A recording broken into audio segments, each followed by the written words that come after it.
मुरसलीन अम्मा बाद फ़अऊज़ु बिल्लाहि मिनश्शैतानिर्रजीम बिस्मिल्लाहिर्रहमानिर्रहीम क़ाल अल्लाहु तबारक व तआला फ़िल क़ुरआनिल मजीद वल्ला। इंतहाई इज़्ज़त व तकरीम के लायक ज़ीनत बज़्म सादात व उलमा मुहतरम मुकर्रम मेहमानाने ज़ी वक़ार, अल्लाह रब्बुल इज़्ज़त की फ़ज़ल व तौफ़ीक़ से हम सब आस्ताना आलिया हज़रत कैलेवाला शरीफ आपके इस खूबसूरत महाना तज़किया नफ्स प्रोग्राम के अंदर शिरकत की सादत हासिल करने के लिए जमा हैं। खल्लाक़ आलम हम सब का हाजिर होना अपनी बारगाहे अक़दस में कबूल व मंजूर फरमाए। ये खूबसूरत प्रोग्राम पीर तरीक़त रहबरे राहे रुश्द व हिदायत नक्शाए नक्शे पीर कैलानी सूफ़ी बासफ़ा दरवेश अहले सुन्नत मोहसिन अहले सुन्नत इंतहाई मुनकसिरुल मिजाज शख्सियत सूफ़ी मनश इंसान हमारे निहायत ही मुखलिस बल्कि अखलस मुशफ़िक़ व मेहरबान हज़रत साहबज़ादा पीर सैयद सज्जाद हैदर शाह साहब क़िबला आपकी सरपरस्ती में ये इनेकाद पज़ीर है।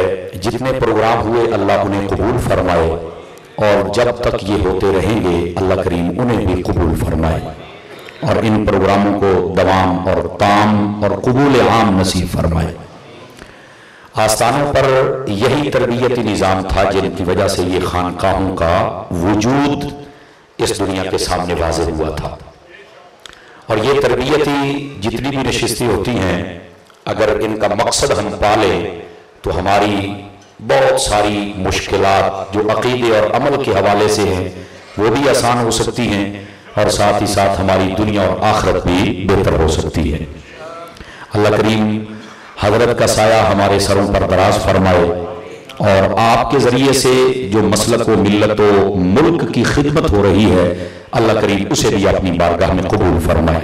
सेहत व सलामती के साथ अल्लाह करीम आपको बरक़ात कसीरा अता फरमाए। दोस्तान मुकर्रम, आपने यकीनन बहुत सारे आज खिताबात समाअत फरमाए। हज़रत पीर साहब क़िबला मुझे फरमा रहे थे कि यहाँ आने वाला हर शख्स कोशिश करता है कि अपनी मौजू को निभाए और आसान अंदाज में सिखाए। ये उसी का नतीजा है कि इतने पीर भाई इतने आशिकाने मुस्तफ़ा दूर नज़दीक से तशरीफ़ लाते हैं और यहाँ से लेक्चर सुन के जब जाते हैं तो अपने बहुत सारे मामलात को भी दुरुस्त करते हैं, उनके अंदर तब्दीली भी नज़र आती है। तो अहबाब, मेरा मौजू भी आपके सामने है कि ये जो अल्लाह के नेक और बरगुज़ीदा बंदे होते हैं, इन तमाम नेक और बरगुज़ीदा बंदों को जो अल्लाह ताला ने इख्तियार और ताकत अता फरमाई है और वो अल्लाह के दूसरे बंदों के लिए जो आसानियां मुहैया करते हैं, यानी जिसको हम हाजत रवा कहते हैं या मुश्किल कुशा कहते हैं, अल्लाह की अता से उस हवाले से कुछ गुजारिशात में पेश करूंगा। देखिए, चूंकि ये एक लेक्चर है और तरबियत नशिस्त है, आप सबसे पहले 2-3 बातें समझ ले ताकि अगला मौजू समझना हमारे लिए आसान हो जाए। सबसे पहले आप इस बात को समझें कि ये जो विलायत है ना, विलायत, इसको अहले सुन्नत भी मानते हैं, इसको खवारिज भी मानते हैं और इसको रवाफिज भी मानते हैं। ये पहला नुक्ता है। लेकिन फर्क कहां पे आता है? यही फर्क है जो आपको बहुत सारी बातें समझा देगा। फर्क ये है, जो रवाफिज हैं वो कहते हैं विलायत हम मानते हैं लेकिन विलायत मखसूस भी है और मनसूस भी है। वो कहते हैं मखसूस है तो सिर्फ अहले बैत के लिए, मनसूस इसलिए कि जैसे वही नबी के लिए होती है और वो मनसूस होता है, वैसे ये इमाम भी और वली भी उनका जो होता है वो मनसूस होता है, जबकि ये दोनों बातें बातिल हैं। ये जो विलायत है, सैयदी आला हज़रत साहब रहमतुल्लाह ताला अलैह, आपने लिखा इस बात को, जब पूछा गया विलायत क्या है, एक लफ्ज में बात बतलाई, फरमाया विलायत अल्लाह का कुर्ब खास है। ये अल्लाह ताला जिसे चाहे अता फरमा देता है। इसके अता होने के जाहिरी असबाब वो 3 होते हैं। मोबाइल से निकलेंगे मेरे बेटे, फ्रंट सीटों पर बैठकर मोबाइल नहीं आप इस्तेमाल कर सकते, ध्यान मेरी तरफ रखिए। इस विलायत के अता होने के 3 असबाब होते हैं, ये याद रख लीजिए। एक होता है कि बंदा मादर जात वली हो, ठीक है, उसके अंदर माँ बाप और उनकी नेकियां और अबाओ अजदाद में से कोई ऐसा नेक होता है कि जिसके सदके में और ऐसी हलाल की कमाई, पाकीज़ा कमाई पाकीज़ा तहारत दिल की दिमाग की होती है कि अल्लाह उसके सदके में जो बेटा या बेटी अता करता है वो पैदा होते ही वली होता है। समझ आई? ये महज अल्लाह का करम है, सुभान अल्लाह। ये पहली बात। दूसरा तरीका जो विलायत अता होने का जाहिरी सबब है वो होता है किसी की निगाह का हो जाना। आप किसी अल्लाह वाले के पास पहुंचे, आप पर निगाह पड़ गई, आपका काम हो गया। और याद रखें ये जो निगाहों वाला काम है ना, ये कुरान मजीद सूरतुल कलम में इस मसले को बयान किया गया। वइयकादुल्लज़ीना कफरू लयुदलिकूनका बिअबसारिहिम लम्मा समिअु ज़िक्र वयक़ूलूना इन्नहु लमजनून। इसके पहले हिस्से में है कि काफिरों ने कहा कि जितने कुरैश के और करीब के कबीलों के वो लोग हैं जिनकी नजर बड़ी लगती थी और उनका नजर लगना बड़ा मशहूर था, वो कहने लगे हमने बाकी सारे मुकाबले कर लिए इस नबी के, इस नबी को नजर नहीं लगी और कोई हम इसका मुकाबला नहीं कर सके, तुम नजर लगाओ। चूंकि अल आइन हक, ये जो नजर लगना ये हक है। और नबी पाक अलैहिस्सलाम की हदीस शरीफ के मुताबिक फरमाया ये नजर ही है जो ऊंट को हंडिया में डाल देती है और बंदे को कब्र में डाल देती है। इतनी नजरें बद होती है। यहीं पर मुफ्ती अहमद यार खान नईमी ने एक बड़ा खास जुमला लिखा, जरा ध्यान कीजिएगा।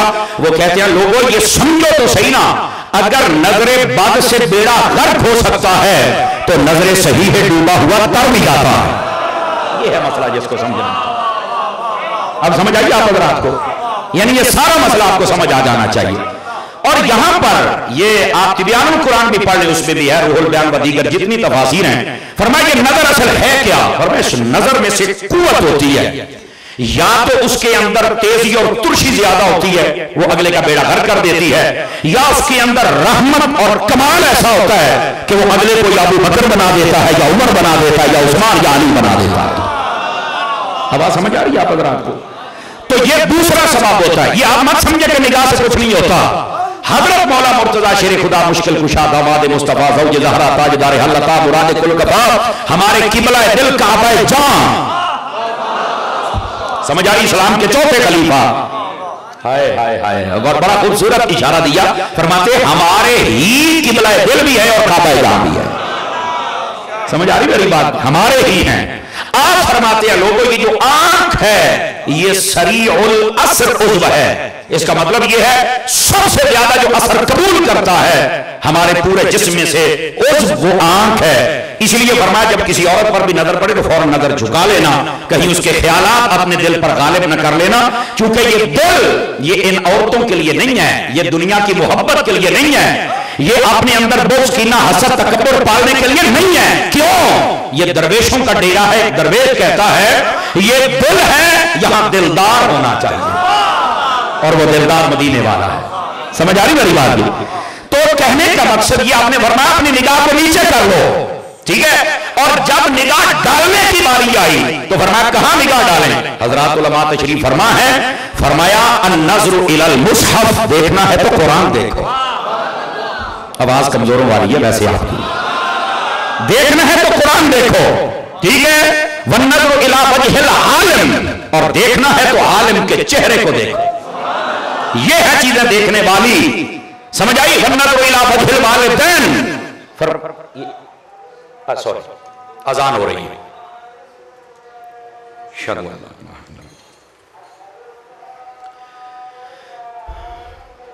नजर की कोई नहीं समझ आई, ठीक है? अच्छा, ये जो नजर है ना, नजर अगर आप इसको देखें, मैं दो इशारे और दे देता हूं। एक में तो पीर साहब ने मुझे इशारा दिया है और मेरी बात मजीद मजबूत हो जाएगी, आप तशरीफ फरमा हैं। तो ये जो नजर है ना, अगर आप देखें तो ये जो आज हम खाने काबे की तरफ नमाज पढ़ते हैं, ये किसका कमाल है? फाला नुवल्लियन्नका क़िबलतन तरदाहा, और इससे पहले कद नरा तकल्लुबा, फरमाया महबूब हम देख रहे हैं, ये भी कोई नजर ही थी। अब समझ आ रही है आप हज़रात? और फिर दूसरी बात, नबी पाक सल्लल्लाहु अलैहि वसल्लम आपसे जब कोई मसला पूछता या बात समझ ना आती तो वो कहते रायना या रसूल अल्लाह सल्लल्लाहु अलैहि वसल्लम, हुजूर हमारी थोड़ी रियायत फरमाइए, इस मसले को दोबारा बयान कर दीजिए। वो इसका बैकग्राउंड ये है कि बाद मुनाफिकीन राईना कहते थे कि ये हमारा चरवाहा है, अस्तगफिरुल्लाह लफ्ज बोल के गुस्ताखी का माना मुराद लेते थे। अल्लाह ने पाबंदी लगा दी। अब जब पूछना है तो ला तकूलू राइना, तुम ये नहीं कह सकते। अब क्या कहना है? वकूल नुज़ुरना, फरमाया महबूब हमारे ऊपर निगाह डालिए ना। अब बात समझ आई आपको निगाह क्या चीज है? हाय हाय हाय। और यहीं से या रसूल अल्लाह उन्ज़ुर हालना, या हबीब अल्लाह इस्मा क़ालना। तो अर्ज करने का मकसद ये जो निगाह है ना, निगाह, इसके साथ बड़ा काम होता है, बड़ा काम होता है। हजरत फुदाला रज़ियल्लाहु अन्हु ने फदाला लफ्ज भी पढ़ा है। ये जिस दिन नबी पाक अलैहिस्सलाम मक्का फतह करने के लिए तशरीफ लाए ना, तो आप जब तवाफ कर रहे थे तो ये छुप कर खंजर अपने साथ लेके आए कि मैं हमला करूंगा। कहते जब नबी पाक मेरे पास आए ना, किसी से बात नहीं, आपने ऐसे निगाह फरमाई ना, तो फरमान लगे तेरा इरादा क्या है? निगाह की बात सुना भाई, इतनी बात है। कहने लगे मैं बोल तो कुछ न सका। हुजूर ने ऐसे मेरे सीने की तरफ तवज्जो करके यूं हाथ लगाया, चले गए। फरमाया इस चक्कर में मैं कत्ल करने में इरादे में था। जब हुजूर वापस दोबारा तशरीफ लाए तो मेरी आंखों से आंसू चल रहे थे। उस निगाह का कमाल था कि मैं मुस्तफा का कलमा पढ़ गया हूं। भाई समझ आ रही है? कोई नहीं आ रही? तो ये विलायत अता होने का दूसरा जाहिरी सबब ये निगाह होता है। आप मत समझे इस निगाह में कुछ नहीं है, इस निगाह में बड़ा कुछ है। आंखों ही आंखों से इशारे हो गए, तुम हमारे और हम तुम्हारे हो गए। हाँ, ये दुनियावी मोहब्बत के लिए लोग बोलते हैं, लेकिन काश आप मदीने के लिए हो जाएं, बगदाद के लिए हो जाएं। समझ आइए आप रात को? ये दूसरा सबब है। पहला मादरजात वली होता है, और दूसरा किसी की निगाह मिल जाती है कामिल अकमल की। और तीसरी बात फरमाया कि वो कसब, इसको मेहनत कहते हैं, लेकिन ये उलमा ने लिखा है, फरमाया अगर कोई बंदा इसलिए मेहनत करे, इबादत करे, रियाजतें करे कि मुझे विलायत मिलेगी, तो फरमाया ये उसकी नीयत ही दुरुस्त नहीं है। वो जितनी मेहनत करे रब की रजा के लिए करे, तो फरमाया जब ये रब की रजा की नियत करेगा तो लाजमी नतीजा ये निकलेगा कि अल्लाह उसे मकाम विलायत अता फरमा देगा। अब समझ आ गई आप हज़रात को? तो ये तीन तरीके हैं विलायत मिलने के, और तीनों में अल्लाह का फजल हो तो मिलता है, वरना हजरत फरमा रहे हैं निगाह वाला जो है इसका तो फिर अपना कमाल है। मैं आता हूं हुजूर इस पर थोड़ा सा मैं एक मसला अर्ज करूं और फिर हजरत की ख्वाहिश के मुताबिक मैं गुजारिशात पेश करता हूं। गिरामी कदर हजरात, अब दूसरी बात को समझिएगा। जो रवाफिद हैं वो कहते हैं वली है, हम मानते हैं, लेकिन वो सिर्फ मनसूस मानते हैं और मखसूस मानते हैं, जबकि इस्लाम के अंदर इसकी गुंजाइश नहीं है। ये बात याद रख लीजिए। चूंकि नबी पाक अलैहिस्सलाम ने जब औलियाए कामिलीन की कुछ निशानियां बताई ना, तो आपने ना खानदान बताया और ना ही आपने कोई नस बताई, आपने सिर्फ ये बताया वली की निशानी क्या है। फरमाया जिसका चेहरा देखो तुम्हें खुदा याद आ जाए। अच्छा, ये चेहरे वाली बात क्यों है ये भी सुन लीजिए। वजह ये है, ये चेहरा जो है ना, ये किताब का पहला वर्क होता है।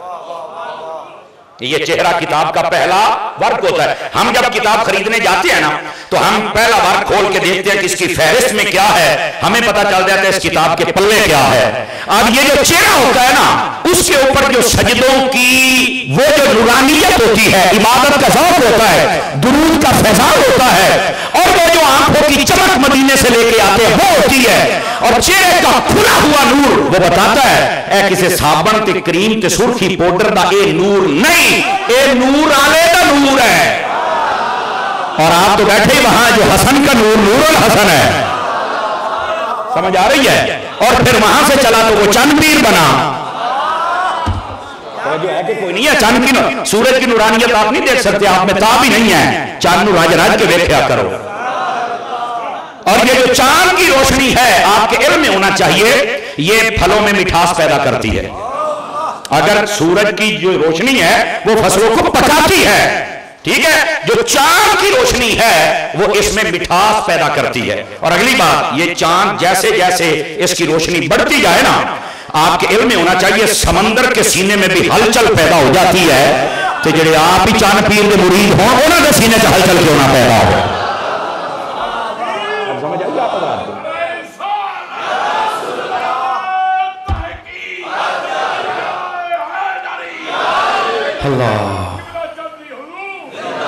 बस आप मुखलिस हो जाएं अपने आस्ताने के साथ। आपका जो आस्ताना है ये दुनिया के उन आस्तानों में से है जो आस्ताना गैरत भी है और आस्ताना मोहब्बत भी है। पेश पेशवा और मुक्तदा की हैसियत आस्थानों के लिए ऐसी, अल्लाह करीम ऐसे आस्थानों की कसरत फरमाए और जुमला सज्जादगान और शहजादगान अल्लाह ताला उन्हें भी अपने बुजुर्गों के नक्शे कदम पर चलने की तौफीक अता फरमाए। दोस्तान मुकर्रम, अब जो मैं बात अर्ज कर रहा हूं कि जो रवाफिद हैं उनका तरीका ना कुरान से साबित है, ना हदीस से साबित है, ना उसका सर है ना पांव। उसकी वजह क्या है? जुमले का लुत्फ लीजिएगा। रवाफिज के जितने अकीदे हैं वो महज तखय्युलाती अकीदे हैं। हमारे जितने अकीदे हैं या कुरानी हैं या मुस्तफाई हैं, वो तखय्युलात पे है सब कुछ। एन जो आवाज आई ए बनया लिहाजा साडा अकीदा है और तेरा है नहीं अकीदा है। फ्रांसिस वाले ढिले पै गए जनाब, एवं आवाज आई तेरा अकीदा बन गया। इंज नहीं बनता होंगे पुत्र, इसके लिए नुसूस चाहिए, इसके लिए दलाइल चाहिए, इसके लिए जिगर पिघलाना पड़ता है।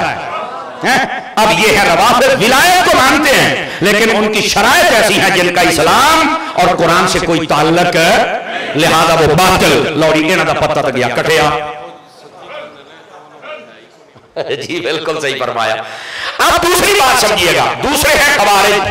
अच्छा, वो भी विलायत को मानते हैं, इन्हीं की वलियां के मुनकर कर सकते ही नहीं, वो विलायत का इनकार नहीं कर सकते। चूंकि देखिए विलायत का जब इनकार करेंगे ना, चलो जैसे कोई आजकल कह देता है बाबे शाही को नहीं, इन्होंने तो इनकार करोगे, आसफ बिन बरकिया का किमें करोगे? तवज्जो है ना, वो भी तो वली है ना, कुरान में देख रहे हैं। आप असहाबे कहफ का कैसे इनकार करेंगे? बाबे ही ने ना, अब कैसे इनकार करेंगे? तो इसका मतलब यह कि कुरान में मौजूद है और यही तो हमारा मुस्तदल है कि अगर पहली उम्मतों को वली मिले, मेरे मुस्तफा को ना मिले, ये शान में कमी है, तो साबित है वली मिले। और फिर यह बात भी साबित है अल्लाह ने जो चीज अपने हबीब को अता फरमाई वो पहलों से अफजल व आला है।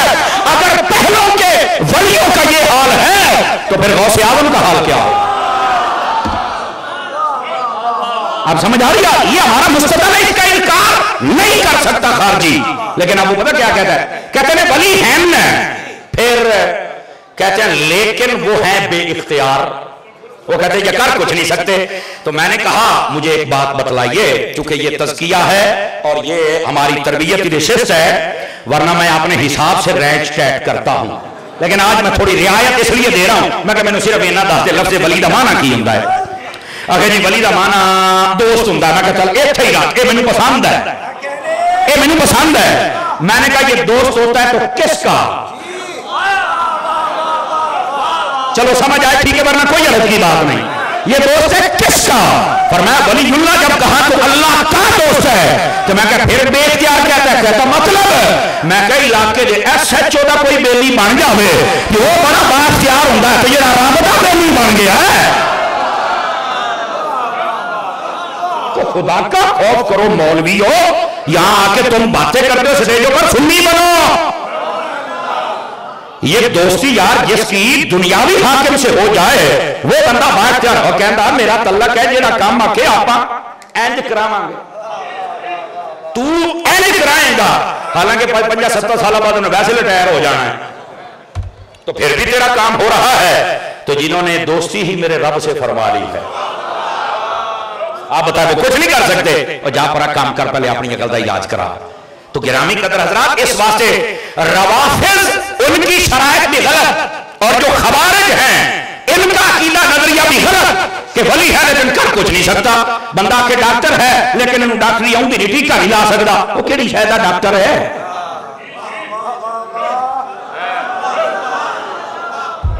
अब ये बातें हैं जो समझने वाली हैं। जी ये मास्टर है पर इन्हें कख नहीं आउंदा, वो खैर है ही। देखो ना, ये तो मैं मिसाल दे दी ना खवारिज नूं, बंदा के अब्बा है लेकिन अब्बा शब्बा कोई नहीं, वो केड़ी गल केड़े कमनी पे अब्बा अब्बा ही हुंदा है जनाब। अब मैं सिर्फ आपके ना ज़हन के मुताबिक कलाम कर रहा हूं, आप समझे हज़रात ये कैसे हो सकता है वली हो और बेख्तियार हो? ऐसा नहीं हो सकता। कुरान और हदीस के जो दलाइल हैं वो ये बताते हैं कि जो अल्लाह का बंदा होता है वो ना किसी कौम में मखसूस है, ना मनसूस है, ना बेख्तियार है। वो जिसे चाहे मेरा रब अपना कर भी अता करता है और फिर उसे बेख्तियार भी बना देता है। ये दो शर्तें अहले सुन्नत में हैं और यही कुरान और हदीस के मुताबिक है और ये है मेयारे विलायत। तो अब रवाफिज कैसे मान सकते हैं बाकी सबको वली भाई? रवाफिज तो नहीं मानेंगे, क्योंकि उनको तो बताया उन्होंने जेड़ी पहले दिन बीन सुनाई गई है वही पुठी। और खवारिज कैसे मानेंगे भाई? खवारिज भी नहीं मान सकते, उनके नजदीक वली है पर है बेख्तियार, है बेजान। तवज्जो है ना? तो ये जब नजरिया तुम्हारा है तो मानना भी तो तुमने है ना कि वली होता है और बाख्तियार होता है। इस वास्ते ना आज तुम्हारे ज़हन झुका दो, फलाना नहीं मानता, फलाना नहीं मानता। मैं क्या हूं? अकीदा ही नहीं। जब अकीदा नहीं तो फिर मानेंगे नहीं, तो हमें परेशान होने की जरूरत नहीं है। हमारा अकीदा है कि जो अल्लाह के नेक बरगुज़ीदा चुनीदा बंदे होते हैं, वली होते हैं, वो बाइख्तियार होते हैं। और जब बाइख्तियार हैं और कुरान हदीस से दलाइल हैं तो फिर हमें किसी ऐरे गैरे नत्थु खैरे की बात पर कान धरने की हाजत यह है पहली बात। अगर आपने समझ ली तो मैं समझता हूं अद्धे नालों ज्यादा मसला तुम्हारा हाल वैसे ही हो गया है। हो गया है ना जी कि वली जब है ही बाइख्तियार, तो जो नहीं फरमा रहे, जब है ही बाइख्तियार तो वो मदद करेगा या नहीं करेगा? नहीं गल हाजत पूरी करेगा या नहीं करेगा? भाई जब बाइख्तियार है, यह है नुक्ता जो मैं बार बार तीसरी मरतबा दोहरा रहा हूं। ओ भाई जब बाइख्तियार है तो करेगा तो सही ना। भाई इतनी बात आपका अकीदा वाज़ेह हो गया। अब आ जाइए दूसरी बात भी समझिए, यह भी अकीदे की बात है। हम अहले सुन्नत में यह नजरिया है, नबी हूं चाहे वली हूं, ये जितनी मदद करते हैं इनकी ताकत, कुदरत, तसर्रुफ, इख्तियार ये अपना नहीं है, अल्लाह का अता किया हुआ है। ये बुनियादी बात है ना, ये इनका अपना नहीं है, ये अल्लाह का अता किया हुआ है। तो मैंने कहा अगर तुम ये नहीं मानते कि वली कुछ नहीं कर सकते, अगर अल्लाह ताकत दे दे तो ये है पॉइंट। मैंने कहा इब्तदाई बातें समझिए, आपको फायदा होगा। हमारा अकीदा ये नहीं है कि हमने कहा नबी भी हो तो उसकी ताकत अपनी नहीं है, उसको भी अल्लाह अता करता है। तो वलियों के लिए कैसे हम कह सकते हैं कि सब कुछ इनका अपना है? मालिक का अता किया हुआ। और अगर अल्लाह अता कर दे और इस पर कुरान और हदीस के दलाइल मौजूद हूं, फिर भी बंदा इनकार करे तो उसकी कैटेगरी देखी जाएगी कि ये इनकार कैसे उसके मुताबिक फतवा लगेगा। अब समझ आइए आप। ये दूसरी बात कि जितनी ताकतें हैं नबियों के पास या वलियों के पास, वो उनकी अपनी जाती नहीं है बल्कि अल्लाह की अता की। तो जब अता की हुई है तो फिर आपको मानना पड़ेगा। आपको कह सकता है जाती अताई वाली गाल क्यों कर दे हो? मैंने कहा ये ना करें। तो कुरान के बहुत सारे मकामात हैं, मैं आपके सामने बतौर नमूना एक दो मकाम रखता हूं ताकि आपको समझ आए। अल्लाह ताला ने अपने आप को रऊफ रहीम कहा है या नहीं कहा? बोलो, कहा है ना। आप सूरह तौबा की आखिरी आयत पढ़ें, लक़द जाअकुम रसूलुम मिन अनफुसिकुम अज़ीज़ुन अलैहि मा अनित्तुम हरीसुन अलैकुम बिल मुमिनीना रऊफुर रहीम। अल्लाह ने अपने आप को भी रऊफुर रहीम कहा है और मुस्तफा को भी कहा है। अब एक ही कुरान है, एक जैसे लफ्ज है, माड़ा या फर्क नहीं है। आओ जनाब आ इको जहा लफज होए पै जे आ जेड़े शिरक दे ज्यादा फतवे लाउंदे हो सरकार जवाब दियो। मैनू तो नहीं पता, तो मैं क्या पता हुंदा ते सुन्नी ना हुंदा।